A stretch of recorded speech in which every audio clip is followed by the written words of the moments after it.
Good evening and welcome to the Rundown. I'm Lauren Abbas. William Penn's women's golf team did it again. The Statesmen are back-to-back conference champions and will be making a trip back to nationals. William Penn traveled to Riverside, Iowa for the MCC championships and dominated the field. The Statesmen jumped out to an 8-stroke lead over Grandview on day one, but on day two, Penn steamrolled the competition. The Statesmen would go on to win by 28 strokes and claim its second consecutive MCC title. When that last putt was made, and we knew for sure that we were going to repeat, it was more a sense of relief because we did not want to be a one-hit wonder. We knew that we were just not a team that was a one-hit wonder.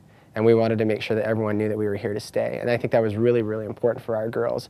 And so it was a relief, but it was a lot of excitement because now we have proven to everyone that, hey, we're here to stay. Junior Demi Kurtza led the charge with her second consecutive individual MCC title. Kurtza shot a 153. Seniors Maggie Yang and Alexandria Eckenrod also posted top 5 finishes. All three were named to the all-tournament team. Alexandria has shown that she is a clutch player. She plays big time in big settings. And last year she was on the all-tournament team. And what can you say about Maggie? You know, Maggie Yang, she took a chance 4 years ago on a young 23-year-old coach and said, I want to come play at William Penn University. And you know, without her, we may not get the next recruit, because she was a very skilled player coming in. You know, back-to-back all-tournament teams for her as well. And then Demi, gal, you talk about a player that plays big in big situations. How about that? Back-to-back individual conference champion. She had ice in her veins those last 14. It was nice to see all three of those players, and all 5 of our players contribute, but all 3 of those players make the all-tournament team, especially with 2 of them being seniors. The Statesmen will have a few days off before starting to get ready for the next test, NAIA Nationals. The tournament is held in Georgia on May 12th. Last season, Penn finished in 15th place. Rule says the team is at least gunning for a top 10 finish. And on the men's side, the Statesmen might not have won the conference tournament, but they did complete their best conference finish in 5 years. The men's squad also traveled to Riverside for the MCC championships. Grandview took the crown with a 3-round total of 855. The Vikings have now won the conference 5 years in a row. Penn improved its total each day of the event and climbed from 6th place on day 1 to 4th place. On the 3rd round of the tournament, Penn registered its new 18-hole school record by going just 2 over par. Freshman Frederick Lundsgaard led the way for Penn at 11th place with a score of 220. Junior Spencer Skipper finished on a tie for 12th at 222, and freshman Garth Sargent finished in 19th place. We struggled the first 18 holes, and I think part of that was because we have such a young team. So we played 2 freshmen, a sophomore, and a transfer, a junior college transfer.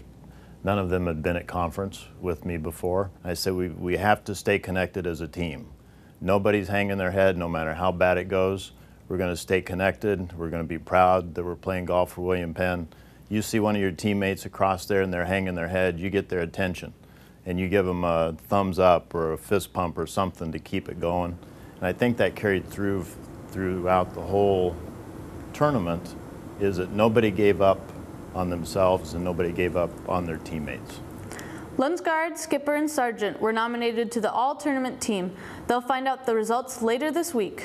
Even though the tournament marked the end of the season for Penn, the Statesmen have already plenty to look forward to. Not only does Penn return 7 of its top 10 guys, but Penn also has been invited to participate in the NAIA National Preview Tournament in October, hosted by St. Ambrose. The men have never been invited to participate in such prestigious tourney. Jamie Highcock is the new face of Statesman soccer.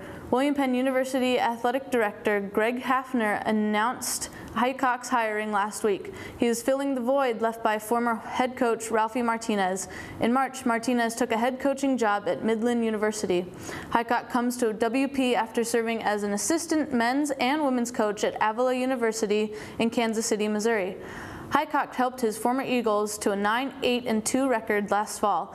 In a comment given to William Penn Sports Information Director, Highcock says, "I am honored to accept the position as head coach at William Penn. I am looking forward to working with the staff and the current squad I am inheriting. Listening to the opinions from everyone, the school is heading in the right direction, and I am thrilled to be a part of it all. I have big ambitions, and so does the school." Penn finished the fall with 7 wins, 7 losses, and 4 ties. Penn baseball picked the right time to pick up the brooms and sweep St. Ambrose. The Statesmen were in danger of missing the conference tournament, but Penn responded by taking down the Fighting Bees 4 times to leapfrog St. Ambrose and claim the number 4 seed in the tournament. Penn played to an even 22-22 overall record and a 12-12 record in MCC play, but all it takes is a team getting hot and winning out.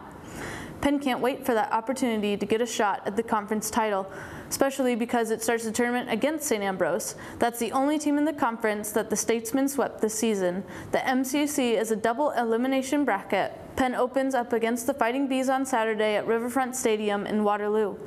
A win means Penn would take on number 1 AIB. A loss means Penn would take on the loser of Grandview and Clark. On the season, Penn went 1-3 against AIB, 2-2 against Clark, and 0-4 against Grandview.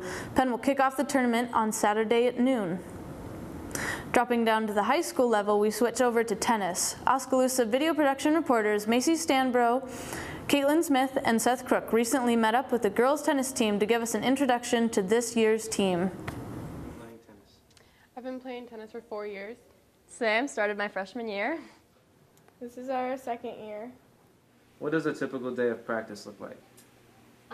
You run, and then you stretch, and then you do some plyos, then you volley with your partner, and then you do some drills, and then maybe have a couple matches. What inspired you to play tennis? A lot of my friends were going out, and I just wanted to hang out with them, so I've decided to play as well. Yeah, I remember in Mrs. Foster's health class, we were all sitting around, and Bethany was talking to Asia about how they were both playing tennis, and they were like, "Oh my gosh, Claire, you should play." And I was like, "Oh, maybe not," but then I thought about it, and a lot of my friends, were going out for it, so I decided to. What do you say to people interested in tennis but aren't quite sure about it? Just go out, it'll be fun. Everyone that does it usually doesn't know what they're doing at first, but you catch on fast. Do it, because you might as well try, and it's a lot of fun, because I wasn't sure my freshman year, and I would definitely regret it if I did not. Coach Banstra and Coach Keim, they're really funny, and they're great coaches, and I've learned so much more about the game. I think you should just try it and see how you like it, and if you like it, then continue, and if you don't, then, that's too bad, and try another sport. A lot of the girls said they look forward to winning their matches and spending time with their friends. Winning conference, that's our goal.